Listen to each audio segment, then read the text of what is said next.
Salut Jérôme. Salut. Aujourd'hui, on va parler de Lipit. Lipit? Ouais, c'est la start-up française qui fait un petit peu peur au service américain de traduction audio et vidéo avec la synchronisation labiale. Ok. Bon, t'es prêt en régie là? Moi, je suis prêt. Elisa est toute impatiente de nous parler. Ouais, tout est prêt. Bon, allez, c'est parti, on lance. Merci d'avance pour ta réalisation, petits oignons. Oui, tu vas pleurer à la fin. Tellement elle sera petits oignons. Allez, à tout de suite. Parlez-moi d'IA. Mesdames et messieurs, bonjour. Je suis un super ordinateur Carl, cerveau analytique de recherche et de liaison. C'est une machine qui ressent les choses. On nous raconte n'importe quoi sur l'IA. Alors, qu'est-ce que tu en dis, Kit? Moi, je n'en dis rien du tout. Que la créativité, elle reste du côté de l'humain. Bonjour à toutes et à tous, je suis Jean-Philippe Clément. Bienvenue sur Parlez-moi d'IA. Nous avons 30 minutes pour essayer de mieux comprendre ces nouveaux outils sous leurs aspects sociétaux, culturels, sociaux, éthiques et pourquoi pas politiques. Cette semaine, nous allons à la rencontre du créateur de Lipit, ce service de traduction audio et vidéo, encore en phase de bêta-test fermé, mais qui fait déjà beaucoup parler de lui. Il serait déjà meilleur que ses concurrents américains pour une offre bien moins chère. Notre invité va nous expliquer comment il en est arrivé là. Vous êtes bien sur Cause Commune, la radio des possibles. Merci à notre directeur d'antenne, Olivier Gréco, de nous permettre cet espace de liberté et d'échange. Cause Commune, que vous pouvez retrouver sur le web, cause-commune au singulier.fm et sur son app Android et iPhone. Vous nous retrouvez aussi sur la bande FM 93.1 et bien sûr le DAB+, et sur votre plateforme de podcast préférée. Un petit like, un petit partage à vos amis sur les réseaux sociaux, c'est notre seule récompense. Et en plus, ça manipule les algorithmes. Et c'est cool de manipuler les algorithmes. Vous écoutez Parlez-moi d'IA. Je ne sais pas si vous avez vu les vœux de Michel-Édouard Leclerc en 2024, réalisés par l'agence Brainsonic. Ça se retrouve assez facilement sur le web, mais je vous mets quand même le lien en description du replay podcast de cette émission. On y voit Michel-Édouard Leclerc face caméra, qui se met successivement à parler en français, en espagnol, en italien, avec un accent impeccable. Puis tout d'un coup, hop, il y a un deuxième Michel-Édouard Leclerc qui rentre dans la scène et qui en fait nous révèle que le premier n'était qu'un avatar et que lui, il n'est pas prêt de se faire remplacer. Cette vidéo, elle est emblématique de ce qui est désormais possible de faire en matière de traduction vidéo avec synchronisation labiale. L'acteur désormais établi est l'américain Hey-Gen, je ne sais pas si je le prononce correctement, on verra bien, dont l'hégémonie et l'avance semblaient indétrônables jusque-là. Autre acteur déjà très connu, Eleven Labs. Cette fois, c'est un autre acteur qui fait dans le registre text-to-speech, c'est-à-dire que avec ce service-là, vous pouvez générer de l'audio d'une voix que vous allez choisir dans un catalogue ou que vous allez cloner, mais à partir d'un texte. Vous écrivez un texte et ça génère une voix. On pourrait faire une émission de radio entière avec ce type de service. D'ailleurs, je pense qu'il y en a déjà sûrement qui ont déjà été faites. Même si les voix manquent quand même parfois un peu encore de naturel et d'émotion. Bon, ces services américains, ils étaient bien en place jusqu'à ce qu'un petit Français dénommé Lipit décide de venir les titiller sur leur activité. Alors, il n'est pas encore totalement ouvert au grand public, mais on en dit déjà beaucoup de bien et que les résultats sont bien meilleurs. Son créateur est avec nous aujourd'hui et il va nous dire comment il en est arrivé là et quelles questions techniques, économiques, éthiques aussi, la traduction audio et vidéo peuvent lui poser en phase de développement et de lancement d'un service. Bonjour Antoine Ménager. Bonjour. Merci d'être avec nous en studio. Avec plaisir. Alors je précise que nous filmons cette émission. Ça veut dire deux choses. La première, c'est peut-être, on verra si vous voulez bien ou si ça marche bien, on traduira peut-être cette émission. C'est ce que je me suis dit, c'est le meilleur use case. En plusieurs langues. Bon, la deuxième information, c'est que Jérôme, du coup, est aux manettes de deux réalisations, la réalisation audio et la réalisation caméra. C'est sans pression, hein, Jérôme. Hein, tout repose sur tes épaules. Voilà. Alors Antoine, parlez-moi d'IA. Et parlez-moi un peu avant tout de vous, au départ. Vous êtes diplômé de votre école d'ingénieur en 2021. Ouais. Et vous l'affichez sur les réseaux, donc je permets de vous poser la question, mais vous décidez tout d'un coup, après ce diplôme, de suivre plusieurs formations complémentaires en même temps, ESSEC, HEC, Sorbonne, Polytechnique. Exact. Qu'est-ce que ça vous a apporté comme ça, ces compléments de formation à votre formation d'ingénieur ? En fait, c'est assez simple. J'ai fait des études d'ingénieur, sauf que je suis pas technique au fond. J'ai senti que j'avais plutôt une fibre business et une fibre entrepreneuriale. Et donc, je me suis posé la question de me dire, est-ce que je me cantonne toute ma vie à faire du technique et à sortir en tant qu'ingénieur dans le monde du travail, ou est-ce que j'essaie de toucher un peu autour dans plein de domaines pour essayer de me former et essayer d'être meilleur dans les domaines business, commercial comptabilité. À Sorbonne, j'en ai fait un peu. Voilà. Donc, vous avez eu besoin de compléter. Ouais, c'est exactement ça. En fait, toutes les formations en France, je trouve qu'elles sont assez, on dit généralistes, mais elles sont quand même très verticales. Ouais. Et vous êtes fait pour sortir d'une certaine façon, ou du moins à la sortie de votre école, vous pouvez après évoluer. Mais moi, j'avais envie de faire tout de suite ce qui me plaisait. Donc ouais, j'ai fait un peu d'IA à Polytechnique, un peu de conseil à la Sorbonne, un peu d'entrepreneuriat à HEC, voilà. Un peu de SS à l'ESSEC. Ouais, bon ça c'était mon côté impact. Et du coup, votre première boîte, c'est une boîte à impact, c'est Salut Translate. Exactement. Qu'est-ce qu'elle faisait cette boîte qui... Alors, ce qu'il a été renommé Signifia, du coup à la revente, qui fait de la traduction automatique en langue des signes. Le but était assez simple. Les grands groupes avaient une obligation légale de rendre accessibles tous les contenus digitaux aux personnes en situation de handicap, dont les sourds et malentendants. Le seul problème, c'est que y avait rien sur le marché pour faire ça. Le sous-titrage, globalement, à 80% des sourds malentendants qui ont un problème de dyslexie à la lecture. Donc, ça veut dire qu'en gros, ils voient des mots, mais ils comprennent pas ce que veut dire une phrase. Et donc, il fallait leur parler dans leur langue, une de leurs langues, qui est la langue des signes. Et donc, nous, on a créé un service qui permettait à n'importe qui de parler en langue des signes. C'était déjà des avatars à l'époque. C'était déjà des avatars. Exactement. Vous donniez en entrée de l'audio ou de la vidéo, et à côté, il y avait une sortie langue des signes. Exactement, il y avait deux process. Un process pour enregistrer les avatars, parce qu'à l'époque, c'était pas aussi facile que maintenant. Donc nous, on avait un petit studio portable. On allait chez les grands groupes pour enregistrer les personnes qui voulaient être le symbole en langue des signes de l'entreprise. Et un process, en effet, audio, tout, langue des signes. Et puis on combinait tout ça pour que les personnes puissent parler, et c'était assez impressionnant à l'époque. Bon, on voit bien arriver déjà la première brique de ce dont on va parler juste après. Ensuite, vous lancez l'agence AMI, c'est ça ? Ouais. Alors moi je dis AME, mais c'est la même chose. AME, ok, d'accord. Et donc c'est une agence d'automatisation qui est basée essentiellement sur l'orchestration de travaux que vous confiez à des freelances. Alors et là il y a plein de notions là. C'est quoi une agence d'automatisation déjà ? Une agence d'automatisation, c'est très simple. En gros, on a vu que l'IA est en train de prendre une ampleur incroyable, et moi j'adore ça puisque j'étais avant la trend, avant la tendance dedans, et donc je voulais essayer d'apporter ma pierre à l'édifice. C'est aller voir dans chaque société pour savoir comment les aider à mettre un peu d'IA partout, à automatiser tout ça pour que ce soit fonctionnel, durable et surtout pas trop cher, parce que maintenant on peut faire des choses pas trop chères. Et du coup, c'est aussi là où vous avez développé un leitmotiv autour du travail des freelances, totalement. D'arriver à travailler avec des indépendants. Totalement. Alors, en fait, à date, tous les développeurs, freelance et les personnes avec un haut potentiel dans l'IA sont indépendants pour une raison toute bête, c'est que c'est comme ça qu'ils font plus d'argent qu'être salariés. Ouais. Parce qu'en France, on sait bien, on a beaucoup de mal à faire les transitions, et donc globalement, les salaires s'alignent jamais de toute façon chez nos concurrents. Donc on a deux choix, soit on part aux États-Unis ou en Arabie Saoudite, ou soit on reste en France mais on est indépendant. Et donc moi je voulais avoir ces plus beaux profils, et pour avoir ces plus beaux profils, j'étais obligé de les employer en tant qu'indépendant. Et là, en ce moment, vous êtes en train un peu d'y revenir en disant sur les réseaux sociaux, vous communiquez beaucoup, on va y revenir sur les réseaux sociaux, mais vous dites il y a au moment où on monte une boîte, il y a un moment donné quand même, il faut arriver à recruter dans la boîte, et du coup il faut que les gens soient moins indépendants et moins freelance. Pourquoi ça change tout d'un coup là ? Pourquoi vous changez de registre ? Alors c'est complémentaire, c'est pas deux registres différents, c'est vraiment complémentaire. On garde une douzaine de freelances en parallèle. C'est juste que des freelances sont pas là au jour le jour et sont pas là sur l'évolution du produit non-stop. Et on a besoin d'avoir des gens et de créer une vision au sein de la boîte qui permet aux gens aussi de se projeter plus tard. Quand on recrute un stagiaire ou un CDI, c'est pour que demain ce soit le lead tech, c'est-à-dire vraiment la personne qui lead toute une équipe technologique sur l'IA et toute notre application. Et pour ça, le problème, c'est qu'un indépendant, s'il a un meilleur contrat à côté, il ira au meilleur contrat. Ouais. Et nous, on peut pas se permettre de perdre nos talents. Et donc, on commence, oui, en effet, à recruter pas mal d'ailleurs. C'est la nécessité de la continuité, en fait, de construire la continuité dès maintenant. En fait, les indépendants, ça permet d'aller vite sur un premier produit à sortir, un test. Mais ensuite, pour consolider, il faut des gens qui soient H24 sur la société. Ouais. Alors, on le disait, sur les réseaux sociaux, vous communiquez beaucoup. Il y a une vraie stratégie. Je disais, vous dites même une stratégie de faire du bruit. Vous êtes nouveau, vous êtes en lancement. Et il y a une vraie stratégie de faire du bruit, parfois en clivant un petit peu sur les réseaux sociaux. Et donc pourquoi finalement cette start-up, vous devez faire du bruit pour vous faire entendre justement, et pourquoi cette stratégie ?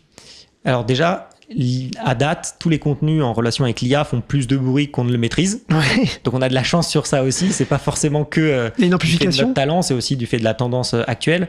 Mais au-delà de ça, non, nous on veut faire du bruit parce que on est petit. Et quand on est petit, pour se faire voir, on est obligé d'utiliser les canaux à date actuels, c'est les réseaux sociaux. Et donc on est obligé d'utiliser tous les réseaux sociaux pour essayer de se faire connaître. Et ça, nous on essaye de l'optimiser au maximum, notamment avec LinkedIn et un fort personal branding.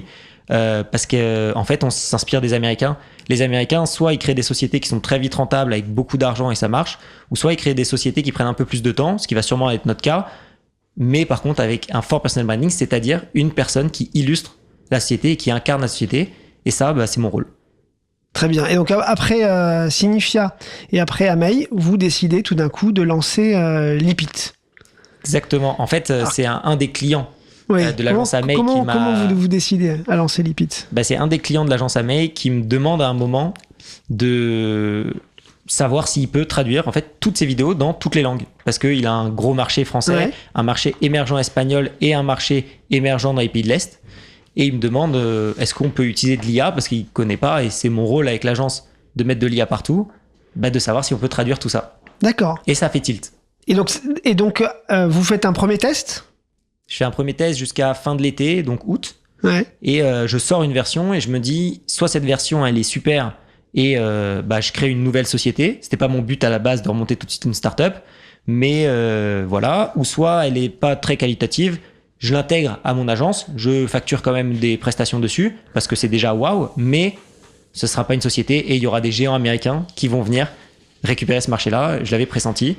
Ça va pas manquer. 1 mois et demi plus tard, Agen notamment sort la feature, ce qui fait l'effet waouh. Ouais. Mais alors du coup, votre test, il était pas si mal que ça, puisque vous avez continué quand même. En fait, il était de la qualité du géant américain qui est arrivé juste après. Donc, on s'est dit qu'on pouvait pas les laisser gagner. Ouais. Donc voilà, j'ai fait un petit tour d'investissement pour lancer la société. Et donc aujourd'hui, on l'a dit, c'est en bêta privée, donc on peut s'inscrire et puis au fur et à mesure du temps, on accède au service. Exactement. Je souligne que je n'ai pas encore accédé au service, donc j'estime qu'il y a assez de sources qui vont dans le bon sens pour imaginer que votre produit il est très bon. Normalement la semaine prochaine tu devrais avoir accès. Bon, voilà. Donc la semaine prochaine en plus je pourrai faire les tests. Et c'est quoi les prix du coup des offres par rapport justement à vos concurrents? Qu'est-ce que vous envisagez de faire de différent? Alors, qualité au moins équivalente et du coup une offre particulière. Alors déjà, je reviens sur la bêta privée. Pourquoi c'est privé? C'est simplement parce qu'on n'est pas des Américains et donc on n'a pas de l'argent infini. Et donc on ne peut pas se permettre d'avoir des serveurs qui tournent non-stop pour héberger tout le monde. Non? Ah, c'est dommage. Voilà, c'est dommage, mais c'est la réalité. Donc l'avantage c'est qu'on a signé des très beaux partenariats, notamment avec notre fournisseur Scaleway, qui est du coup une des boîtes de Xavier Niel en tant qu'investisseur principal et qui est un partenaire idéal pour justement avoir de la puissance de calcul. Donc ça c'est toute la raison pour laquelle on garde ça privé, juste le temps d'avoir assez d'argent pour vraiment acheter de la vraie puissance de calcul, parce qu'on n'est pas américain. Et de l'autre côté, pour ton autre question qui était plus sur le côté prix, globalement, nous, on est obligé de se différencier. Oui. Je vous parlais de faire du bruit. On est aussi obligé de se différencier sur les prix. Ouais. Et donc, on est 2 à 3, voire 4 fois moins cher en fonction des concurrents sur l'offre. À date, nous, on va jusqu'à 70 centimes la minute pour la transcription, de la traduction, du voice cloning, du lip sync, donc synchronisation labiale, et du text in painting, c'est-à-dire que tous les textes qui apparaissent en plus sont traduits in place, donc c'est-à-dire au même endroit, dans la même forme, mais dans l'autre langue. Et donc, non, à date, il n'y a pas de concurrent. Mais bon, c'est peut-être aussi pour ça qu'on est en bêta privée pour l'instant. Ouais. Donc voilà, on release progressivement, ça veut dire qu'on fait venir des gens sur la plateforme progressivement. On a eu plus de 8000 bêta-testeurs, donc on est très chanceux. Et donc, la semaine prochaine, normalement, on release tout ça et tout le monde pourra y accéder. Et ça devient public du coup? Ça devient public la semaine prochaine. Très bien. Exactement. Donc au moment où vous écoutez cette émission, a priori c'est public. Vous pouvez aller sur le site et c'est public. Donc c'est lipit.com. Lipit.com. Techniquement, du coup, ça repose sur quelle techno? Parce qu'en fait, ça paraît complètement fou, quoi, que nous les petits, vous les petits Français, vous arriviez justement à sortir des choses qui soient potentiellement du niveau d'acteurs qui sont très reconnus. Techniquement, comment vous avez fait? Alors c'est assez drôle pour expliquer ça. C'est très simple. Agen, ça a été créé il y a 3 ans. Ma première boîte, c'était aussi il y a un tout petit peu plus de 3 ans. en fait, les briques technologiques que j'utilisais à l'époque sur ma première société, c'est les mêmes qui ont évolué, et donc je les connais très bien. Et donc, en fait, j'ai pas de retard par rapport à des concurrents, puisque j'étais déjà dans le milieu. Donc déjà, ça, c'est la première chose, c'est un peu remettre son expertise et remettre les choses qu'on connaît en avant. C'est pour ça que d'ailleurs, j'ai créé un POC, donc un Proof of Concept, quelque chose qui la preuve que ça marche très rapidement, alors que normalement, on prend plusieurs années. Et ensuite, on a aussi une chance énorme, que on soit français, américain ou etc. Si on arrive à lire l'anglais et qu'on sait traduire le chinois avec ChatGPT, avec Google, et globalement, on a accès à une infinité de choses, puisque l'open source est devenu vraiment la clé pour lancer des sociétés. Ouais, vous le confirmez ça, que pour lancer une société, aujourd'hui l'open source c'est très important pour... À date, je prends un exemple tout bête, il y a Alibaba qui est un des géants chinois, a lancé un algorithme qui s'appelle Emo, qui permet de prendre une image et de créer un avatar tout de suite. En quelques minutes, c'est incroyable, mais en fait, vous pouvez aller taper Emo Alibaba, vous avez tout, pas le code détaillé, mais vous avez tout le process de comment ils ont fait, ils ont documenté tout ça, et donc c'est montré au public. Il le publie où ? Alors c'est sur un site qui s'appelle Archive. D'accord. C'est là où il y a toutes les thèses de tous les chercheurs qui apparaissent. Et donc il vous suffit juste de regarder exactement ce qui se fait, d'aller chercher les bons repos GitHub, c'est-à-dire les bons bouts de code, et d'essayer de recréer ça vous. Et donc en fait, nous on a fait ça pour faire évoluer aussi le service tout au fur et à mesure de l'année. Et après, par contre, le vrai challenge, c'est d'entraîner ces algorithmes et donc d'avoir les bonnes bases de données. De les fine-tuner sur ce que vous voulez où vous voulez qu'il soit le meilleur. Exactement. Après ces premiers partages, merci beaucoup. Je vous propose de faire une petite pause musicale parce qu'on est déjà à la moitié du temps. Et notre programmateur musical, Gare Laban, a voulu vous faire un petit clin d'œil, à la motivation de l'entrepreneur. On va écouter, alors je vais encore le dire en anglais, mais donc Left Behind the Gold par le groupe Cards. Waouh.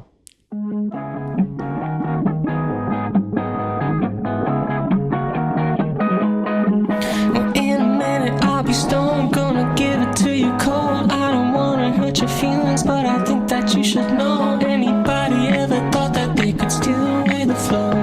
Left me on the shine, left me on the glow. Should've never stooped that low.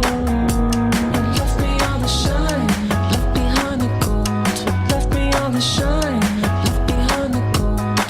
Well, in a minute I'll be stoned, gonna give it to you cold. I don't wanna hurt your feelings, but I think that you should know. Anybody ever thought that they could steal away the flow?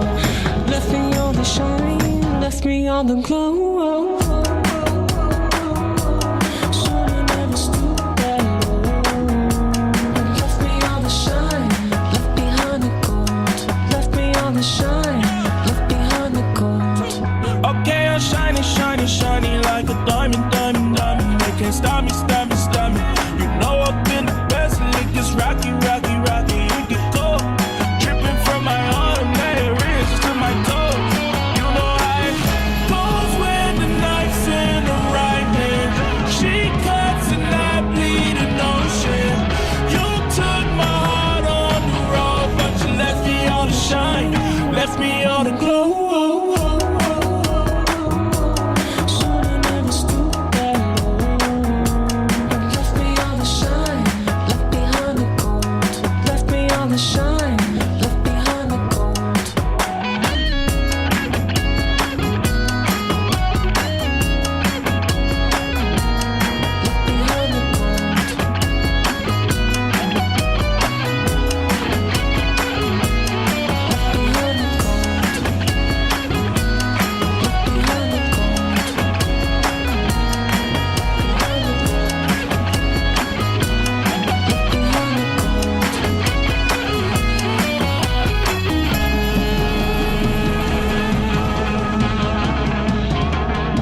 Merci Cards, merci Galaban. Vous êtes toujours sur Cause Commune en FM 93.1 à Paris, toujours Parlez-moi d'IA, toujours l'épisode consacré à Lipit, la start-up française dans la traduction audio et vidéo qui a décidé de défier ses concurrents américains.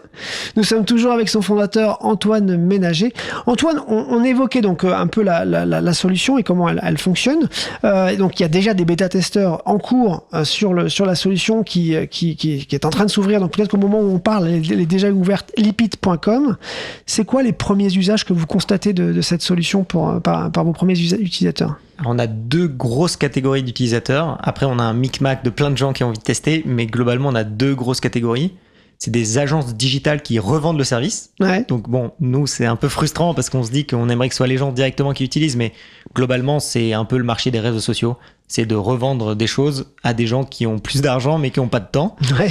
C'est la réalité. Et la deuxième utilisation, c'est le e-learning. Oui. C'est qu'en fait, quand on travaille pendant quelques centaines d'heures sur une formation pour le montrer au public, on se demande pourquoi on le fait qu'en français. Ouais. Exactement, ça sert à rien. Autant passer sur de l'espagnol, de l'anglais, etc. Et surtout, nous, le fait qu'on a une fonctionnalité qui permet de tout corriger au cas où on ne l'a pas bien détecté, c'est que les gens ils peuvent dormir tranquilles puisque la version finale, c'est bien la version qu'ils ont vérifiée. C'est bien une version très correcte en espagnol, en chinois, en quoi que ce soit. Et la solution, elle marche quand il y a plusieurs voix sur la piste? Alors, elle marche quand il y a plusieurs voix sur la piste. Elle marche quand il y a plusieurs têtes qui apparaissent aussi, puisque potentiellement on peut être côte à côte, sauf que c'est vous qui parlez et moi j'écoute juste à côté. Et faut bien que du coup ce soit vos lèvres qui bougent et pas les miennes. Ça, nos concurrents par exemple, pour l'instant ils savent pas le faire, donc on est très content de ça. Et voilà, c'est plein de petites choses qui font que on a un produit qui est plus produit que démonstration technologique. Et c'est ça qu'on a vraiment envie de garder dans l'ADN, c'est que oui, en effet, on a envie de les concurrencer, on a envie d'être bon, mais on a surtout envie d'avoir un bon produit. Ce que j'entends, c'est qu'il n'y a pas encore de radio en fait. Il n'y a pas encore de radio. On est en train de signer pas mal de choses mais c'est connexe à Lipid. C'est une utilisation différente de la plateforme et de l'outil. Oui, on signe des choses. En fait, c'est juste que c'est des émissions souvent qui sont plus longues. Et donc, on a envie juste de les aider sur ça. Très bien. Jérôme, bientôt en japonais, parlez-moi d'IA, du coup. Vous êtes sur... là, ce qui est assez intéressant, et c'est gentil de nous partager tout ça, c'est de comprendre la trajectoire, qui est hyper rapide pour cette entreprise. Vous êtes dans votre trajectoire de levée de fonds aussi, qui va intervenir. Totalement. Vous n'avez pas encore vraiment levé totalement. On a fait un premier tour, qui est un tour de lancement de société. Simplement parce que... les gens l'ont pas en tête, mais quand on crée des startups, on met pas notre propre argent. On demande de l'argent d'autres s'ils veulent nous suivre sur ce projet-là. C'est très rare de mettre son propre argent et c'est très risqué parce que il y a une startup sur 10 qui réussit. Donc voilà, il y a des gens qui sont faits pour ça, c'est prendre ces risques-là. Donc ça, c'est un premier tour. Et ensuite, là, oui, on est en train de réfléchir à un deuxième tour, du coup, cet été, pour lever beaucoup plus d'argent et aller en fait profiter de notre croissance pour aller réellement défier les Américains. À date, ils sont encore beaucoup plus gros que nous, mais bon, on a une meilleure techno. Donc c'est ça. À date, ils sont encore meilleurs, mais on va aller les chercher. C'est ça que vous dites. Exactement. En fait. Très bien. Sur les réseaux, je le disais, vous êtes très cash parfois, et notamment en fait sur les conséquences que ça peut avoir, parce que bien sûr, ça va potentiellement. Alors, quand je dis potentiellement, c'est qu'il y a peut-être des métiers qui vont être impactés par le fait de plus avoir de gens qui vont venir doubler potentiellement les voix sur certaines vidéos ou sur certaines audios. Comment vous envisagez cette question-là, en fait, du remplacement ou de la substitution à certains métiers? Moi, je crois pas au grand remplacement des humains par l'IA. J'y crois pas. Mais par contre, oui, il y a des métiers qui vont disparaître, ou du moins des qualifications de métiers qui vont disparaître. On prend l'exemple de traducteur, par exemple. Oui, la traduction vocale, le fait de faire bouger les lèvres, ils peuvent pas le faire. Donc forcément, l'IA est meilleure sur certains points. Néanmoins, au cinéma, l'IA commence déjà à être intégrée. On va au Festival de Cannes très prochainement pour présenter le produit aussi. Et à date, les doubleurs continuent à faire leur métier. C'est juste qu'on vient derrière synchroniser les lèvres des acteurs qui parlent. Donc, en fait, les métiers ils vont disparaître, mais petit à petit.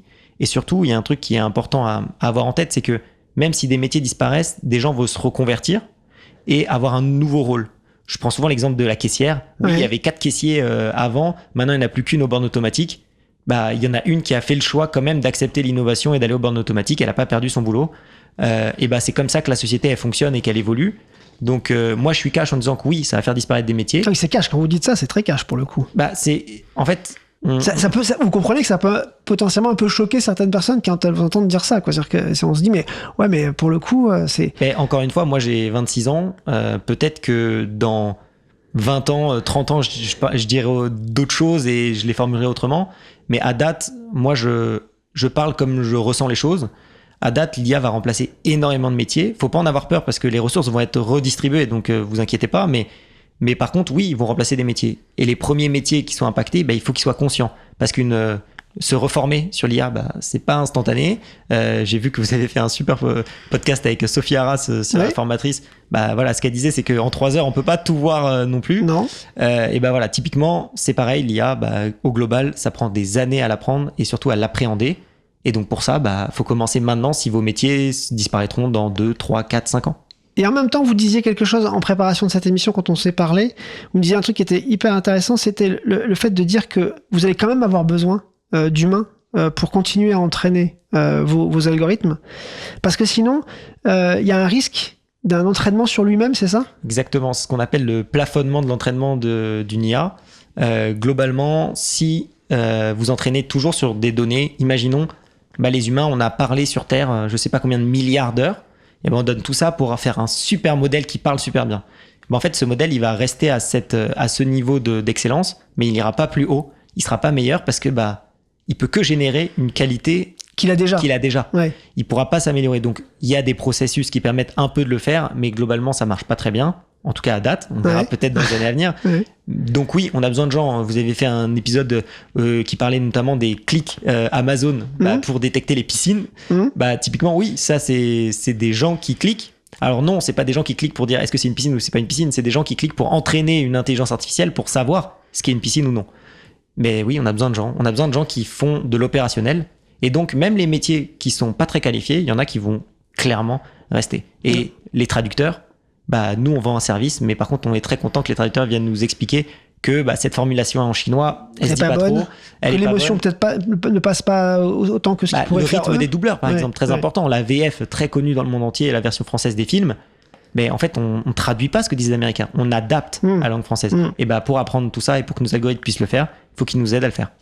Bon, et puis il y a une autre grande problématique avec votre service, potentiellement, c'est le deepfake. C'est tout ce que ça peut produire. Alors comment vous réfléchissez à ça ? Vous me disiez en préparation que c'était vraiment un point que vous regardiez avec attention.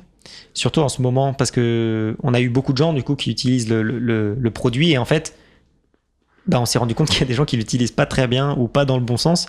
Et nous, on n'a pas envie. On a envie, oui, d'être une startup qui explose, qui concurrence les Américains, c'est vrai, mais on a surtout envie d'être un peu éthique et un peu conscient de notre société et de ce qui se passe. Et donc, on a envie de faire les choses bien. Donc, ça passe par plusieurs choses. Oui, on peut tout éditer. Donc, on peut faire dire n'importe quoi à n'importe qui avec notre outil, c'est vrai. Mais pour ça, on a mis déjà un watermark visible et invisible. Donc, un watermark qui dit que c'est généré par IA. Bon, au moins, comme ça. C'est une espèce de coup de tampon sur ce que vous avez produit. Et comme ça, on sait que le coup de tampon, on pourra le repérer. Exactement. Alors, on saura que ça a été produit avec Lipit. Qui est visuel. Ouais. Donc, ça, c'est important. Mais vous pouvez l'enlever si vous payez très, très cher dans le service. Ouais. Mais par contre, non, la réalité, c'est un watermark invisible, c'est-à-dire un tampon qu'on voit pas, en fait. Ouais. Et que plus tard, Google, Instagram, n'importe quel service qui va montrer cette vidéo, pourra vérifier que ça a été produit par Lipit et généré par IA. Et ça, c'est ce que tout le monde demande, mais que personne ne fait parce qu'on a l'impression que ça freine la technologie. Alors que non, c'est juste un ajout de quelque chose. Oui, il faut faire attention, mais c'est juste un ajout de quelque chose. On a vu apparaître effectivement sur YouTube une petite mention qui disait est-ce que vous êtes sûr de pouvoir certifier que la vidéo que vous êtes en train d'uploader, elle présente quelqu'un qui a vraiment dit ça et qui est vraiment la personne qui est en train de parler. Et ça, c'est nouveau, donc du coup, ils vont adorer Watermark. Oui, en fait, le seul problème de tout ça, c'est que si on se base sur ce que les gens disent, ça peut toujours être contourné. Alors que si juste on se met d'accord d'un point de vue mondial ou du moins européen sur se dire n'importe quelle application qui génère par IA doit mettre dans les métadatas, c'est-à-dire en gros des petits trucs que tous les fichiers ont, que ça a été généré par IA, à partir de ce moment-là, on pourra le retracer et on pourra être sûr qu'on ne le perde pas dans la toile. Très bien. Bon, et puis on voit aussi sur les réseaux, sur vos communications, votre souhait très fort de construire un produit français. Ça passe par quoi de construire un produit français quand on fait de l'IA aujourd'hui ? J'ai envie de dire surtout, ça passe par être soutenu par des Français. Ouais. Et je pense que c'est la clé de tout. Les Américains, ils sont patriotes. Quand il y a quelque chose d'américain qui sort, tout le monde le teste en premier et vont pas voir les autres. Et nous, en France, on a un petit problème avec ça. On a tendance à aller simplement, par exemple, au moins cher, alors que, il y a peut-être 1 euro de différence par mois. Et exemple parfait, Spotify versus Deezer, voilà, le meilleur exemple.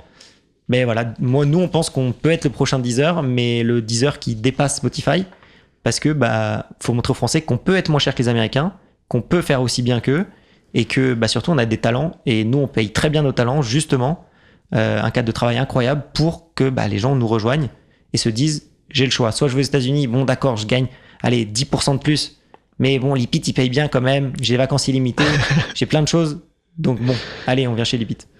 Bon on va tous essayer d'aller chez Lipit, mais peut-être pas pour aller travailler, déjà pour essayer de tester le service.